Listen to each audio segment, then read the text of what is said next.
पानी दुनिया की सबसे ज्यादा बोरिंग चीज है और उतनी ही जरूरी। ना कोई टेस्ट ना कोई फ्लेवर, हमेशा एक जैसा दिखता है, एक जैसा स्मेल करता है। कोई भी दुकान में एक बोतल देख लो, सब एकदम सेम लगती है, कोई खास फर्क नहीं होता। तो फिर एक ऐसी कंपनी जो कैन में वाटर बेच रही थी, जिसमें कोई भी पैसे लगाने को तैयार नहीं था, फिर 5 साल में इतनी बड़ी कैसे बन गई, और वो भी दुनिया की सबसे बड़ी ड्रिंक कंपनीज के साथ टक्कर लेते हुए। लोगों को लगता है कि इसका रीजन सिर्फ कैन का डिजाइन है, क्योंकि जब हर बोतल एक जैसी दिख रही थी तो ये कैन अलग से नजर आता था। लेकिन असली बात यह है कि उनकी सक्सेस सिर्फ कैन की वजह से नहीं हुई, ये एक जबरदस्त प्लानिंग और परफेक्ट एग्जीक्यूशन का नतीजा है। तो सवाल ये है, एक ब्रांड जो अपने स्कल वाले डिजाइन के लिए फेमस है, वो इतना पॉपुलर कैसे हो गया? ये है माइक सिसेरो, लिक्विड डेथ का सीईओ और कहीं ना कहीं पूरी कंपनी का मास्टरमाइंड। पूरी जिंदगी उसने एडवर्टाइजिंग इंडस्ट्री में काम किया और एक चीज बार बार नोटिस की, हेल्दी ब्रांड को कभी भी उतने फन और कूल तरीके से मार्केट नहीं किया जाता जितना अनहेल्दी ब्रांड को किया जाता है। जरा सोचो, जितने भी वाटर के एड्स होते हैं सब एकदम सेम होते हैं। कोई एक इंसान एक आइस कोल्ड वाटर बॉटल से पानी पी रहा होता है या फिर किसी ठंडे और फ्रेश पानी के सोर्स के पास खड़ा होता है, जैसे कि वाटरफॉल। हमेशा वही कूल एंड रिफ्रेशिंग फील होती है, लेकिन इसमें कुछ भी मजेदार या यूनिक नहीं होता। कंसेप्ट एकदम सिंपल है, अपनी प्यास बुझाती है। लेकिन जब माइक ने कैन में वाटर डालने का आइडिया दिया तो किसी ने भी उस पे इन्वेस्ट करने का सोचा तक नहीं। सबको लगा ये एक बकवास आइडिया है, और अगर नाम देखा जाए तो ये और भी बेकार लगता है। जरा सोचो, कोई भी नॉर्मल इंसान लिक्विड डेथ नाम की ड्रिंक क्यों लेगा? कोई भी दुकान वाला अपनी दुकान में ऐसी चीज क्यों रखेगा? लेकिन असली बात तो कुछ और ही थी। माइक के पास वायरल मार्केटिंग कैंपेन का एक सॉलिड एक्सपीरियंस था और उसने इसका पूरा फायदा उठाया। 2018 में जब किसी ने भी उसके विजन को सीरियसली नहीं लिया तो उसने एक मस्त दिमाग लगाया। उसके पास ज्यादा पैसे नहीं थे, तो जो कुछ भी बचा कुचा था उसने एक वायरल एड बनाने में डाल दिया। आइडिया एकदम सिंपल था, पानी जो हजारों सालों से वैसा ही है, जो पीस, हाइड्रोजन और सुकून से जुड़ा हुआ है, उसको एकदम वॉयलेंट, पावरफुल और अलग अंदाज में प्रेजेंट कर दो। माइक ने एक ऐसी एड शूट की जो लोगों को शॉक कर दे। एड का पूरा फोकस ये दिखाने पे था कि पानी सेफ नहीं है, बल्कि दुनिया की सबसे डेंजरस चीज है। और एड के एंड में दिखाया जाता है कि जो औरत ये सब बोल रही थी वो किसी को पानी के जरिए टॉर्चर कर रही थी। और मजाक की बात यह है कि जो आदमी टेबल पे टॉर्चर हो रहा था वो खुद माइक होता है। और गेस करो क्या हुआ? ये एड एकदम वायरल हो गई। लोग लिक्विड डेथ के बारे में जानने लगे, रिटेलर्स इसको अपनी दुकान पे रखना चाहते थे और धीरे धीरे एक कल्ट फॉलोइंग तैयार होने लगी, एक ऐसे ब्रांड की जो अब तक प्रॉपरली एग्जिस्ट भी नहीं करता था। ये एड एकदम गेम चेंजर साबित हुई। इससे माइक को फाइनली लोगों का ट्रस्ट मिलने लगा और इन्वेस्टर को समझ आया कि लोग सच में कैन में डाले हुए पानी लेना चाहते हैं। इसके बाद उसने अपने दोस्तों, फैमिली और पुराने कलीग से लगभग $150,000 रेज किए ताकि पहली बार प्रोडक्शन शुरू हो सके। और 2023 तक आते आते लिक्विड डेथ हर साल 100 मिलियन कमाने लगा। अब लिक्विड डेथ सिर्फ एक वाटर कंपनी नहीं रही, अब उनकी अपनी अलग अलग बेवरेज लाइंस है, एक बड़ा मर्चेंडाइज स्टोर है और एक कल्ट फॉलोइंग जो सोशल मीडिया पे वायरल हुई है। मतलब अगर आज तुम अमेरिका में देखो, चाहे म्यूजिक फेस्टिवल हो, नैस्कार जो रेसिंग इवेंट है उसको देख लो, या सेलिब्रिटी स्पॉन्सरशिप, लिक्विड डेथ हर जगह दिखाई देगा। जितने भी वाटर ब्रांड है सब एक जैसे कॉर्पोरेट मार्केटिंग वाले हैं, same boring packaging, same branding, लेकिन लिक्विड डेथ का अप्रोच अलग है। और इस वजह से लोग सोचते हैं कि ये ब्रांड बस एक लकी एग्जांपल है जिसमें कोई लॉजिक नहीं है। लेकिन सोचो, ये बेच तो वही रहा है जो सब बेच रहे हैं। एकदम सेम दिखता है, सेम टेस्ट करता है, और जहां ऑलरेडी कोका कोला जैसे बड़े ब्रांड्स राज कर रहे हैं, वहां एक नए ब्रांड के लिए अपनी जगह बनाना मुश्किल है। सच कहूँ तो अगर तुम्हें पानी बेचना है तो सिर्फ प्रोडक्ट क्वालिटी के दम पे जीत नहीं सकते। तुम कोका कोला या पेप्सी से सिर्फ इस वजह से आगे नहीं निकल सकते कि तुम्हारे पास एक कैन में फ्रेश और नेचुरल वाटर है। ये कोई बड़ा डिफरेंस नहीं है, और कोका कोला तुमसे ज्यादा अच्छे तरीके से ये काम कर सकता है। तो असली गेम तो एग्जीक्यूशन और मार्केटिंग में है, और लिक्विड डेथ ने ऐसे 4 पावरफुल स्टेप्स लिए जो उनकी ग्रोथ को तेजी से बढ़ाने में मदद की। सबसे पहला, ब्रांडिंग।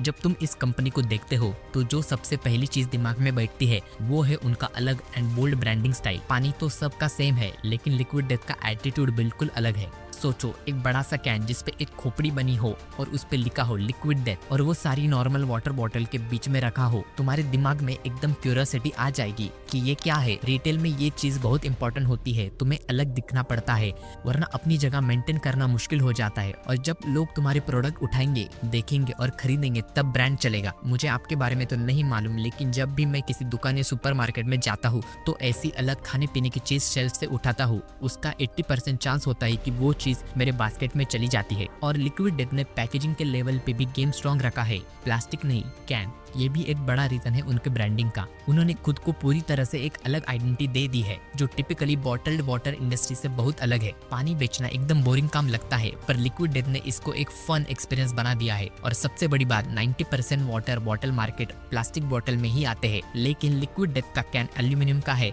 जो एक इनडायरेक्ट मैसेज देता है कि बाकी सब ब्रांड एनवायरमेंट सेफ्टी के अपोजिट काम करते हैं। दूसरी बड़ी चीज है ओरिजिनलिटी। ज्यादातर कंपनी सिर्फ अपने कॉम्पिटिटर की कॉपी करने में लगे रहते हैं। वो बस देख रहे होते कि पहले क्या चला है, अभी क्या चल रहा है, और वही सेम फॉर्मूला फॉलो करने लगते हैं। पर अगर स्टार्टिंग फेज में इससे काम चल रहा है तो ये ठीक है, पर जो ब्रांड असली में बड़े हैं वो रिस्क लेते हैं और कुछ नया ट्राई करते हैं। लिक्विड डेथ का पूरा फंडा एक सिंपल प्रिंसिपल पे बेस्ड है, थिंक डिफरेंट। पॉइंट ये है कि ओरिजिनल बनो। जब लोग नया आइडिया सोचते हैं तो उनका दिमाग वही घूमता रहता है कि पहले क्या काम कर चुका है और वही रेप्लिकेट करने लगते हैं। इस वजह से ज्यादातर नए प्रोडक्ट एग्जिस्टिंग चीजों की कॉपी ही होते हैं। अगर सच में कुछ नया और इनोवेटिव बनाना है तो अपने दिमाग को एक अलग सोचने का अंदाज सिखाना पड़ेगा। एक बार सोचो कि कोई बकवास या टोटली बेकार आइडिया क्या हो सकता है, क्योंकि लॉजिकली कोई भी बेकार आइडिया इंप्लीमेंट नहीं करेगा तो दिमाग नेचुरली नए तरीके से सोचने लगता है। People start thinking of things, they go to, okay, what has worked in the past? What's working now? Let's make something like that. So most new things are really just copies of existing things. And if you really want to get to truly unique or innovative, you really have to trick your brain and try to think of a bad idea or a dumb idea. Then your brain is now tricked into thinking about things that don't exist, because why would anyone do a bad idea? Why would anyone do a dumb idea? Liquid death की website खोलूं तो पहला सवाल ही लिखा है, is this a joke? यही उनकी खास बात है। और सिर्फ यही नहीं, उन्होंने एक बड़ा यटी कूलर बनवाया जो कि एक आइस बॉक्स होता है जिसमें चीजें ठंडी रहती है, फ्रिज जैसे, और ये एक कॉफिन जैसा दिखता है। और गेस करो, ये $68,000 में बिक गया। ये दिखाता है कि उनकी ब्रांडिंग सिर्फ एक कंपनी नहीं, एक कल्ट फॉलोइंग बन चुकी है। लोग उनके प्रोडक्ट के पीछे पागल है, सिर्फ पानी नहीं बल्कि उनकी पूरी वाइब खरीदने के लिए। मतलब उनका पूरा एक अलग मर्चेंडाइज स्टोर है सिर्फ उनके फैंस के लिए। अब बताओ, तुमने किसी और बेवरेज कंपनी को इस लेवल पे आते देखा है? डसानी, जो कि एक और वाटर बॉटल कंपनी जो कि कोका कोला ओन करती है, जैसे हमारे यहाँ बिस्लरी है वैसे ही वहाँ पे वो बॉटल है और ये बहुत फेमस है। उसका जो लोगो होता है वो टी शर्ट पे भी प्रिंट करवाया जाता है और लोग इसे खरीदते भी थे। बट कुछ टाइम बाद उन टी शर्ट को पहन के एक्साइटेड नहीं होते थे। पर लिक्विड डेथ के मर्चेंडाइज लोग लिटरली उसको एक स्टेटस सिंबल की तरह ट्रीट करते हैं यूएसए में, और ये ज्यादातर जेंजिस के बीच पॉपुलर है। तीसरी चीज जो ये लोग जबरदस्त तरीके से करते हैं वो है पैटर्न इंटरप्रेटिंग एंड ह्यूमर। मतलब जो भी कंटेंट ये बनाते हैं वो सिर्फ इसलिए नहीं होता है कि लोग पानी खरीदे, बल्कि इसलिए होता है कि लोग ऐड पे आके रुक जाए, देखे, हंसे और याद रखे। उनका पूरा फंडा ये है कि लोग उनके एड स्किप ना करें, उनका कंटेंट इग्नोर ना करें। ये सिर्फ प्रोडक्ट मार्केटिंग नहीं है, ये ब्रांड मार्केटिंग है। देखो, सच बोलूं तो इनके पानी में कोई ऐसी खास बात नहीं है, एक नॉर्मल फ्रेश नेचुरल वाटर है। अगर टेस्ट की बात करें तो डनसनी और लिक्विड डेथ में कोई फर्क नहीं है। तो फिर लोग लिक्विड डेथ का कैन क्यों खरीद रहे हैं जब वही काम एक प्लास्टिक की बोतल भी कर सकती है? बस यही तो जीनियस स्ट्रेटेजी है। वो लोगों के दिमाग में अपनी ब्रांडिंग को एक फीलिंग की तरह डाल रहे हैं। लोगों ने उनके एड देखे, देखने के बाद हंस पड़े, उनके कंटेंट को लोगों ने एंटरटेन किया। अब जब अगली बार लोग पानी लेने जाएंगे और प्लास्टिक की बोतल के भीड़ में लिक्विड डेथ का कैन दिखाई देगा तो माइंड ऑटोमेटिक बोलेगा कि ये तो वही ब्रांड है जो मैंने एड में देखा था, उसको ही ले लेते हैं। और यही है फोर्थ और सबसे इम्पोर्टेंट बात कि लिक्विड डेथ सिर्फ एक पानी की कंपनी नहीं है, ये एक लाइफस्टाइल ब्रांड है। ये सिर्फ कैन वाटर नहीं बेच रहे, ये मर्डरिंग योर थर्स्ट बेच रहे। तुम सिर्फ पानी नहीं पी रहे, तुम लिक्विड डेथ पी रहे हो। तुम सिर्फ हाइड्रोजन नहीं ले रहे, तुम एक स्टेटमेंट दे रहे हो। लोग सिर्फ एक इको फ्रेंडली कंटेनर से पानी नहीं पी रहे, लोग एक स्टेटमेंट बना रहे। लिक्विड डेथ का फॉर्मूला सिंपल है, वो लोगों को पानी बेचने की कोशिश नहीं कर रहे, वो बस लोगों को एंटरटेन कर रहे हैं ताकि लोग उनका पानी खरीदे। एंटरटेनमेंट ही वो ब्रिज है जो उनकी ब्रांडिंग और ऑडियंस के बीच का ट्रस्ट बनाता है। नाइकी लोगों को सिर्फ शूज नहीं बेचता, वो लोगों को सोच और इंस्पिरेशन बेचता है। स्टीव जॉब्स ने भी कभी कहा था कि मार्केटिंग की दुनिया में अगर कोई सबसे बड़ी स्ट्रैटेजी है तो वो है नाइकी की। नाइकी एक सिंपल कमोडिटी बेचता है, शूज, पर जब लोग नाइकी के बारे में सोचते हैं तो लोगों को सिर्फ एक शूज नहीं याद आता, लोगों को एक फीलिंग आती है। उनके एड्स में भी कभी प्रोडक्ट के बारे में नहीं बात होती, वो कभी ये नहीं बोलते कि उनके शूज किसी और शूज से बेटर है, तो फिर वो क्या बेच रहे हैं? Great athletes. नाइकी की मार्केटिंग एक एक्सपीरियंस बेचती है, एक वाइब बेचती है। One of the greatest jobs of marketing in the universe has ever seen is Nike. Remember, Nike sells a commodity. They sell shoes. And yet when you think of Nike, you feel something different than a shoe company. In their ads, as you know, they don't ever talk about the products. They don't ever tell you about their air soles and why they're better than Reebok's air soles. What does Nike do in their advertising? They honor great athletes and they honor great athletics. That's who they are. That's what they are about. और यही liquid death का भी formula है। और जो लोग नहीं समझ रहे वो है कि लिक्विड डेथ सिर्फ एक वाटर कंपनी नहीं रहने वाली, ये अगले लेवल पे जा रही है। अब वो अपने ब्रांडिंग के सेम प्रिंसिपल को नए बेवरेज लाइन पे अप्लाई कर रहे हैं। ये अब सिर्फ वाटर बॉटल इंडस्ट्री से नहीं बल्कि सॉफ्ट ड्रिंक इंडस्ट्री में भी टक्कर ले रहे हैं। उनका नया लो शुगर अल्टरनेटिव मार्केट में आने वाला है और उनका पूरा मार्केटिंग कैंपेन इस एक कंसेप्ट पे बेस्ड है, sugar is as bad as smoking. मतलब उनका कहना ये है कि अगर लोग ज्यादा शुगर कंज्यूम कर रहे हैं तो ये ऑलमोस्ट सिगरेट्स पीने के बराबर है। लोग अपने बच्चे को चॉकलेट्स और शुगरी ड्रिंक देंगे तो वो सेम है जैसे वो उस बच्चे को एक सिगरेट पकड़ा रहे हो। अगर तुम्हें बहुत सारी शुगर चाहिए तो सीधे सिगरेट पीने का सोच लो, ऐसा उनका स्टेटमेंट है। If you're gonna drink a ton of sugar, you might as well smoke a ton of cigarettes too. You like sugar now?